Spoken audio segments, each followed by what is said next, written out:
So first time in, right? Yeah. Okay, tell me about your hair. What are your hair goals? My hair used to be really curly when I was in like 6th or 7th grade. Okay. And now it just kind of like, it's really flat, but I understand because like I put color in it. Okay. And it got loosened and stuff. But I just kind of want it to look alive again. Okay. When's the last time you colored? May. May. And then you're waiting to color again until after we get your hair nice and healthy, right? Yeah. Awesome. Like 6 months or something. Yeah. And I was like, that's fine. Okay, cool.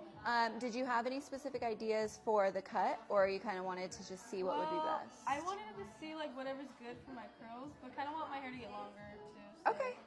Yeah. How often do you usually get haircuts? Not too often. Not too often? That's my problem. I Okay. don't cut my hair too often. Okay, if you want long hair that's going to be healthy and manageable, because once it gets long, if it's dry, it's kind of hard to like detangle, and all that takes a while. So you're going to have to come every like 3-4 months for a trim, just to dust the ends at least. 3 months is where your ends start to dry. So anything after that, it's like traveling up the hair shaft. So you'll have to end up taking more length than you want to if you wait a little too long. Yeah. So that'll help a lot with growth. How often are you washing your hair? I wash my hair every 3 days. I don't wash my hair too often. So like twice a week. Yeah. That's perfect. Okay. Do you ever sleep with it wet or tie it up wet? I do, yeah. You do? Sometimes I do sleep with it wet. When it comes to sleeping with your hair wet or tying it up wet, that can cause a little bit of damage to your texture. It can stretch your texture out, break some bonds in the cuticle, cause some frizz and breakage.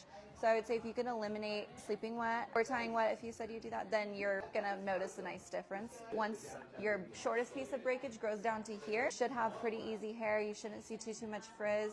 I have the easy job of like giving you a nice cut that's gonna look good and stuff, but being consistent at home with the right stuff is gonna be what's gonna get you far.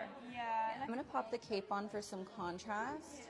okay, settle down. You can see your hair kind of tells me where it should be cut at, and you can see where your ends start to get lighter. That kind of tells us where they're dry.